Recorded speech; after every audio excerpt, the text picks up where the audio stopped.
Welcome, dear F1 fans and those who forever debate who will be the next Schumacher. Today, we're going to dig into that trunk of memories where we keep the promises that once filled us with dreams of titles and records, but ended up falling short. Those stories of this kid is the future that after a couple of seasons become, and whatever happened to that driver. We're talking about those drivers who looked set to become legends but ended up in a modest second tier, or with a one-off amazing race and a bunch of memes trailing behind. Sometimes the press and the teams inflate expectations to infinity, and when there are no results, boom, hype gone. Does Pastor Maldonado ring a bell beyond his miraculous victory in Barcelona 2012? Do you remember Stoffel Van Dorn, touted as a super talent who was going to dethrone Alonso? Well, here they are, part of this list of promises that never came true, at least not as we believed. Let's begin with a name that made waves, Stoffel Van Dorn.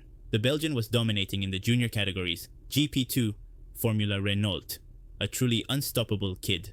McLaren, always hungry for young talent, signed him hoping he would be their new jewel for the future. What happened? Well, Van Dorn landed in a turbulent era with that McLaren Honda blowing engines like firecrackers.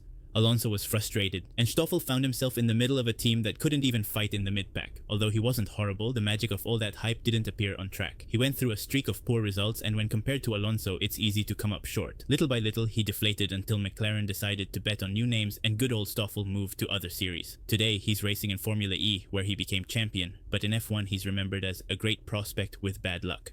How could we talk about the eternal up-and-comers without mentioning Pastor Maldonado? The Venezuelan became a local hero after winning GP2 in 2010, and when he got to F1 with Williams, the Venezuelan press and part of Latin America said he would be the great Hispanic reference na addetekista and a new phenomenon. Then suddenly at the 2012 Spanish Grand Prix Totoy Pastor pulled out an impressive victory, beating none other than Fernando Alonso. The world was stunned. "We have a new star on the grid," some exclaimed. But that victory was his zenith. From there came Maldonator, the living crash meme. He piled up incidents with other drivers, yellow flags, and penalties that kept him under scrutiny. He seemed to have raw speed but also an unpredictable knack for ruining races. After leaving Williams, he went to Lotus, later Renault, but his career never took off again. Today, Pastor is remembered for that lone victory and a record of incidents that made everyone wonder if he had a magnet for collisions.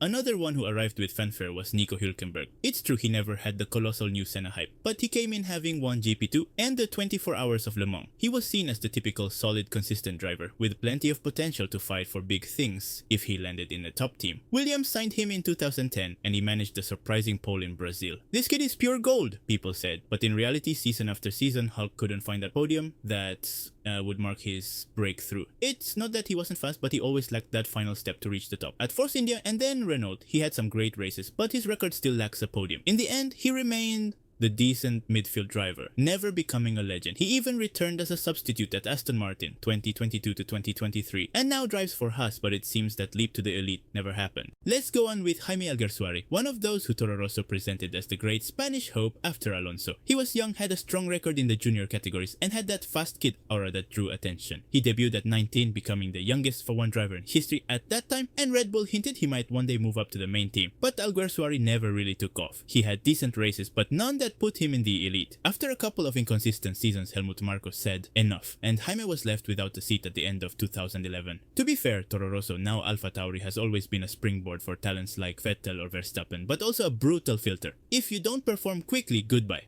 Alguersuari went into radio, literally as a professional DJ, and never returned to F1. Many believe that with more patience and a less harsh team, his story could have been different.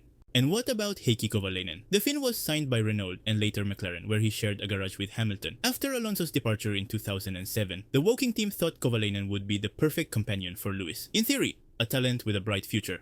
However, Heikki always lived in Hamilton's shadow, collecting modest results and a single victory. Hungary 2008, which fell into his lap after Massa's retirement. When he moved to Caterham, he got stuck at the back of the grid and never made that jump expected of a McLaren guy. In the end, he was remembered as a solid second driver, but never the next Hakkinen, as some had hinted at the start of his career. Kovalainen admitted more than once that maybe he lacked the aggressiveness to stand out in a top team. You could say his hype fell victim to that trend. Every new Finnish driver is the next Kimi or Mika. Well, not always. Another curious case. Bruno Senna. The last name says it all. Senna is not just any name. He was the nephew of the legendary Ayrton, and everyone dreamed he had inherited some of that magic. The hype was huge, and he was signed by HRT in 2010. A low-budget team, then moved on to Lotus, Renault, and Williams. But although he showed sparks of potential, he never achieved results that would wow the crowd. It's true the surname could have been a heavy burden. The bar was set in the stratosphere. Even so, Bruno never consistently stood out. In the end, he left F1 and focused on endurance and GT racing. Beyond a few podiums in other categories, his F1 legacy fell short. Many said that the Senna name weighed heavier than he did,